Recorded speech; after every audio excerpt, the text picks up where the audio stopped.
Well, here we go again. It is a moody day in Lassen Park. There's a bunch of fog coming in, low clouds, cold. It's like 40s, I think. So not cold, but colder.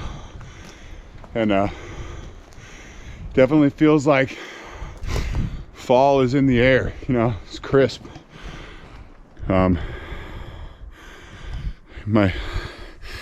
lens is fogging up even. How's that better? Everything's wet. It's like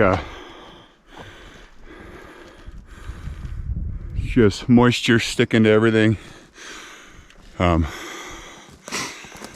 There's been some weather up here, not a ton, but thunderstorm kind of stuff.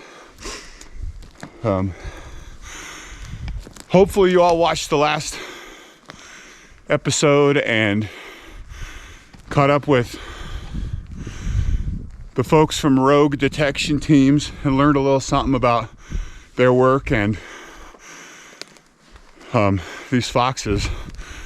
They've been in the area, they're gone now, but this is a 2-year deal, and I'm excited to eventually learn what they've learned about this population of foxes based on their collections. I was in contact with Jennifer while they were, you know, looking for SNRF scat in the area, and told her where my cameras were. I think I will have her and Echo, the wonder dog, on my cameras, which is fun. And I asked her if they had any, you know, any sign anywhere in the neighborhood. And she was kind of like, yeah, not super close, but a little bit higher up. One fresh one, you know, and other SNRF scat kind of scattered, but it just reminded me, like, you're talking about a handful of detections from dogs sniffing out the scat within, you know, even a mile or two of where I'm at is close and encouraging and big. And it just reminded me that, like, it is just ridiculous to think that you could predict where one of these animals is going to be. Setting up a camera targeting a Sierra Nevada red fox is a fool's errand. You know, it's like ridiculous. It's impossible.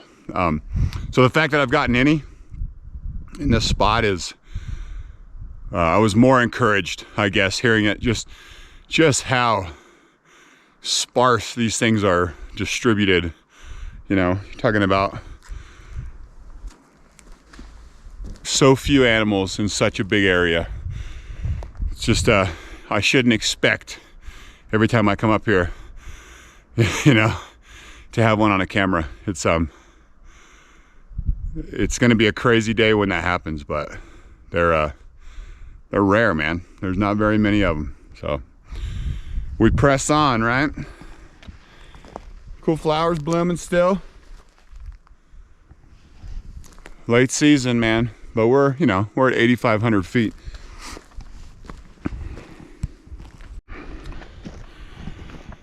So first stop today is the trail cam that I set up on a little hole in the rock. So I was going to include a lot more of my camera check in that last video, but I had GoPro issues, which I have narrowed down, I think, to being a memory card problem. Hopefully I've got that sorted out with a new card, and no issues yet, so we'll see. Here we are, coming in from the other way, but that to me was very interesting. And I put that camera on just to see what would use in it, if anything. So let's have a look. All right, there's 45 videos on this thing. Going through them, there's a couple night ones, you know, early on. Hold on. There we go. A couple night ones early on, and a couple daytime ones of ground squirrels going in and out. And then at number 35, I got a fox. Way exciting. So it looks like it just goes in, sniffs around, and comes out. But intuition pays off again. Check this out. I'll try to hit play while you're he's going down in there, and then has a little sniff around, comes out. How cool is that? You have to assume it's just hunting. It's not really deep enough.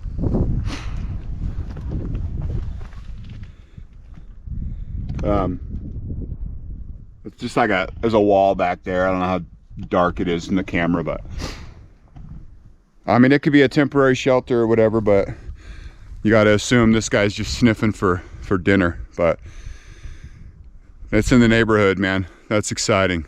Crazy. More footage. That's like detection number 7 or 8 for me.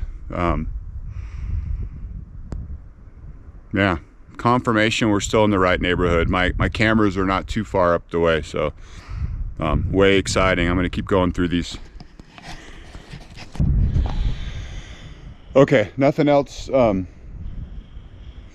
crazy on that camera, but a fox is amazing to get on in this spot. So cool. The batteries are going. I'm going to put new batteries in this camera and leave it in this spot, I think. Obviously, it's a fun deal. There's so many night triggers where it doesn't look like there's anything there. I'm wondering if maybe there's bats coming in and out. Just about all the day ones seem to be ground squirrels, which again, that's primary diet for Sierra Nevada red fox. So good deal, man. Success on the first camera. Let's put batteries in this and I'll move on up to the other cameras.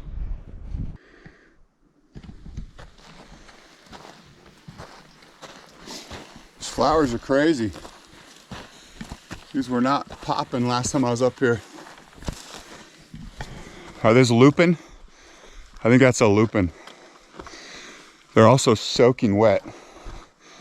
So I'm getting my shoes are wet. All right, here we go. See what we can see, huh?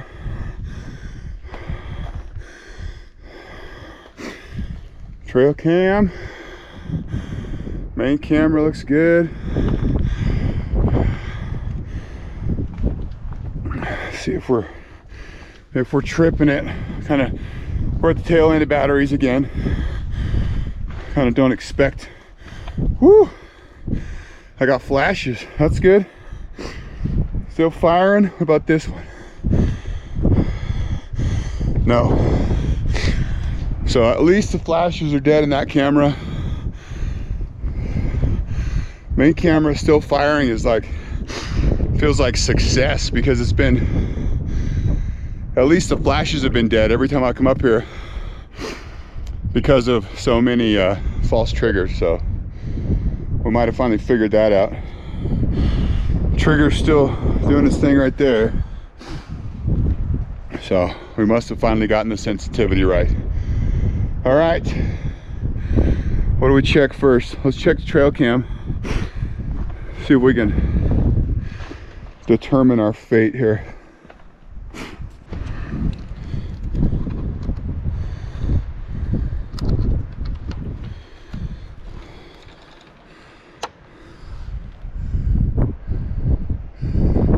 Welcome.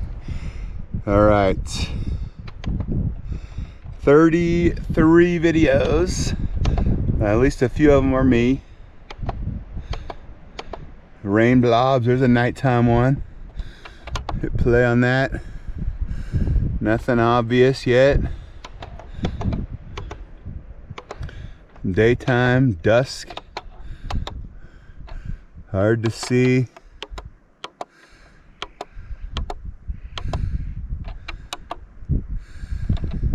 Little stuff, I don't know, squirrel, bats. There's a skunk. Did he get his picture taken? Oh, he did. That's awesome. You can see him walking up there and triggering it.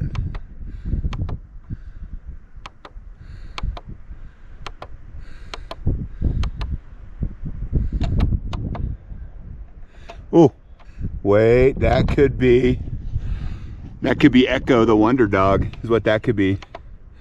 I bet it is.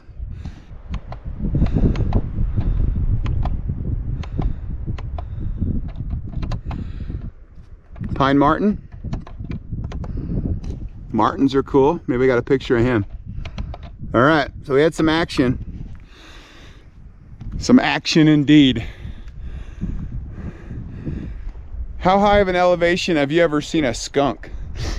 Because that's up here for a skunk, man. I didn't know they came up this high. 8,500 foot skunk. All right, let's check them. All right, this camera has 184 images, which is awesome, because we are finally figuring out our trigger. Those were all me showing up. Daylight, daylight, some birds being cool.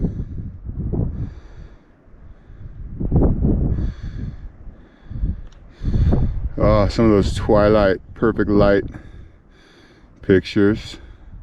That could have been that skunk, I don't know. Evening time.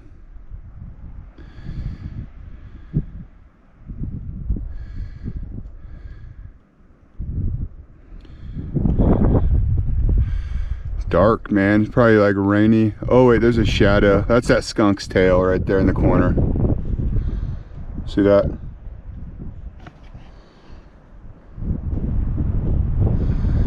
That's the skunk. He might have gone over to the other camera.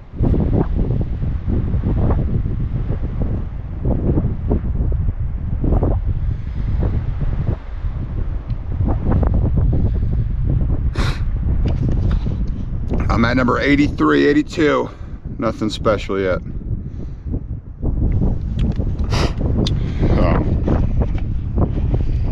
I'm excited the trigger's sorted out though. For sure. That's cool. So rifling through them, there's some daylight, some night, some weather. Couple more birds.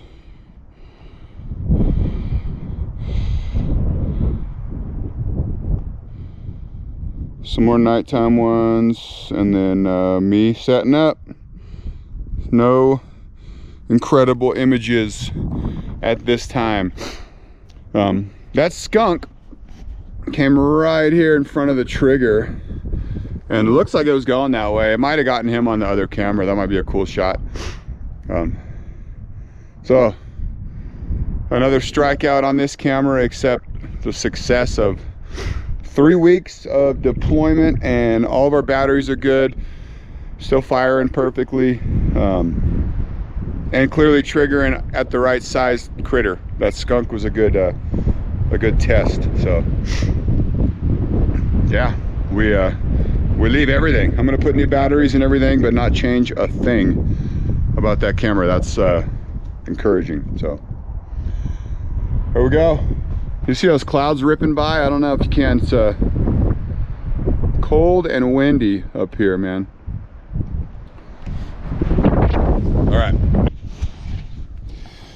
All right, I've got new batteries and everything on the main camera over there, and super happy with it. Again, I just leaving it all. I think it's great. It's triggering good. Sweet setup. This camera 2 over here, it had like 1,600 photos on it and a dead camera battery. So I'm gonna rifle through them because the only battery I brought is the one I want to leave in it now. So I'm gonna go through them quick so I'm not draining that. And I'll probably tone that trigger down a little bit. Remember, it was tucked under the rock. I pulled it out because it's got low batteries on the trigger. So yeah, we'll see what's triggering it, but I'll fire the camera up for anything amazing. Okay, I stand corrected already. It was firing just now. The flashes are dead. So it's got a low battery, but the battery wasn't completely exhausted. It just took a picture of me walking up. So that's good. Nothing totally dead, which means we didn't lose any time. There was no window of no camera, which is nice. Okay, for some reason this rock, that little pointy part is like a favorite perch for the northern flicker woodpecker that's here all the time. It's crazy. I got a ton of pictures of that bird. What else? I got rodents at night, bats again, some moths flying around, tons of ground squirrels, and I got that marten. I don't think a great picture of that pine marten. Kind of had a weird shadow going on its face, but I did get a picture of that marten. And I have a theory on my triggers. I'm getting a ton of triggers during the day. Like if you look now, the sun is like beating on this spot where the trigger is. I think the sun is messing with me, and I think it's maybe when a cloud goes over the sun. These triggers, the way they work is they sense motion, but they also sense a difference in heat signatures between the subject and the environment. So if clouds are blowing in front of the sun, it'll change the heat a little bit. I think that might be triggering it. I don't know what to do about that other than turn the sensitivity down even more. But I'm happy that my batteries lasted. There was 1 or 2 nights of no flashes. Flash batteries are dying. So we're pushing the limits at 3 weeks with the amount that it's triggering. I'll turn the sensitivity down. I don't know how to get it any more out of the sun than tucked back underneath that rock, but there you go. No skunk. So that skunk didn't make the journey all the way over here. Must have come over here and gone down or something. I don't know. But anyway, no foxes up here. But man, that other spot, it always makes you think, right? Like if I just moved one of these cameras down there instead of put a trail cam there, I'd have my fox picture now. But then you go do that and put a trail cam up here and you'll get a fox up here. It's just, you gotta ride it out. It's slim odds, but we'll get them someday. Someday we'll get them. So I'm gonna put new batteries in this whole setup. I'll turn the trigger down a little bit and get out of here, man. I'm cold. I don't think there's like a storm blowing in. I think it's just like low clouds and chilly today. So all right, moving on. Oh, I did want to point out too, getting that dog on my camera is the closest I've come to getting a human on my cameras. And I know there was a human with that dog, but she didn't walk in front of the camera, probably on purpose. But there's been a little pushback from people about putting cameras in a national park, and I don't want cameras in a national park because it's, their national park too, and I get that. But man, I'm not in places where people go. I'm 3 years in, 0 humans. One dog that was working and was with a human and was only here because I gave the human the GPS coordinates. So, just wanted to point out that I'm not putting cameras on, hiking trails where people go. I'm in the middle of nowhere, man. But anyway, new batteries. Here we go. All right, as I'm sitting here working on this camera, it starts triggering, and I'm watching the sun go behind clouds, and then when it comes out of clouds and it blasts the trigger, it fires. Like, it seems like it's got to be the sun doing it. I pulled it out from behind the rock thinking maybe it was branches triggering it, so I pulled it forward, but it's still pointing at the sun, and same thing keeps happening. So like when that sun comes out from behind that cloud, it'll fire. And I can't think of a better solution. If I put it over here pointing that way, the branches will trigger it. I could put it back by the camera. There it goes. Well, that was maybe me, I guess. But, so I can't think of what to do. Here comes the sun right now. It'll probably fire. Yep, there it goes. Click, click. I don't know if you can see that, but as soon as the sun was hitting it. So I may try to tuck it back under there and set some rocks up so it's more shadowed. I don't know. I'll play with it for a minute. All right, that is like the best I can do. It's tucked in there. I just triggered it moving right here. I got rocks blocking the sun. The blinders are way closed down. It's only gonna trigger with something right here. But the sensitivity's turned all the way down. I don't know. I also, on this camera trap, my whole like epoxy job around my like visor and everything failed. Like freeze thaw, I think.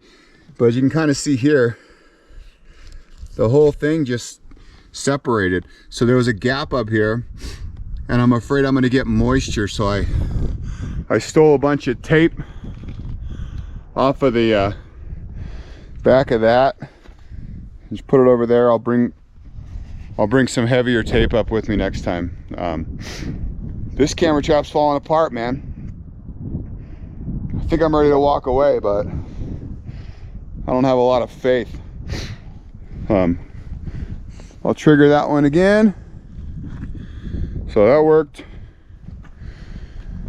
But I think we're still gonna get triggers from the sun. And this one's just turned enough away that it's not happening. But I'm afraid if I point that trigger the same way as the camera, they'll trigger it. And when a trigger's pointing exactly the same way as the camera, you get triggers earlier than you want sometimes. Animals will trigger it when they're way out of your focus point. So we don't want that. All right, I'm gonna pack it up. I don't know what else to do. Gotta walk away. Here we go. I'm gonna pull the memory card out of that trail cam still, and then we're out. All right, I walked away. We'll see what we get. I'm a little worried about that camera getting wet because I know it's gonna start snowing up here and raining. I haven't had that happen to one of my housings before, so that'll be a project to fix once I pull everything out. But I think I can get by with just putting some good tape over it so it'll keep the water out. I'm calling it a success, this trip. We got a Sierra Nevada red fox on a trail cam. Not many people can say that. And that trail cam is darn close to where my camera traps are. I mean, they're still in the neighborhood. So we just wait it out, you know? We'll get one. I know I keep saying that, but you have to just keep saying that. We'll get one. I had an interesting conversation on Facebook with a guy this week, who somebody had shared some of my photos and was kind of saying, go check this, this photographer out. What photo is your favorite, of these photos that were shared? And this guy said, any of the ones that are not a remote camera, because the ones that are taken in person are the ones that I consider actual photography. Which some people have that opinion, right? Because people think that hanging a trail cam on a tree and walking away and hoping is all you're doing when you're doing this kind of photography. And it's so not that. There's so much more to it, I feel like. And I jumped on the conversation, was like, you're entitled to that opinion, but in reality, it's a whole lot harder than the other kind of photography where you're actually sitting there in person, which I do also. But most people that know what camera trapping is, kind of consider camera trapping to be, knowledge of photography plus some additional skill sets involving animal behavior and tracking and study and camera placement and all the rest, I mean, you can't please everybody, but this is the hardest project I've ever taken on. And someday I'm going to get the picture and it's going to be the hardest photo that I've ever gotten. And this dude and a few other people are going to think you just stuck a camera out there and hoped for the best and got lucky, It's harder than that. I mean, one day I might come up here and have a run-in with a fox in person, and that's why that's why I pack the real camera, obviously. But camera trapping is hard. Camera trapping is always going to be hard. And it's definitely harder than sitting in front of an animal taking a photo, even though that can be very difficult. I've done my fair share of that. And I'm here to tell you that camera trapping is harder.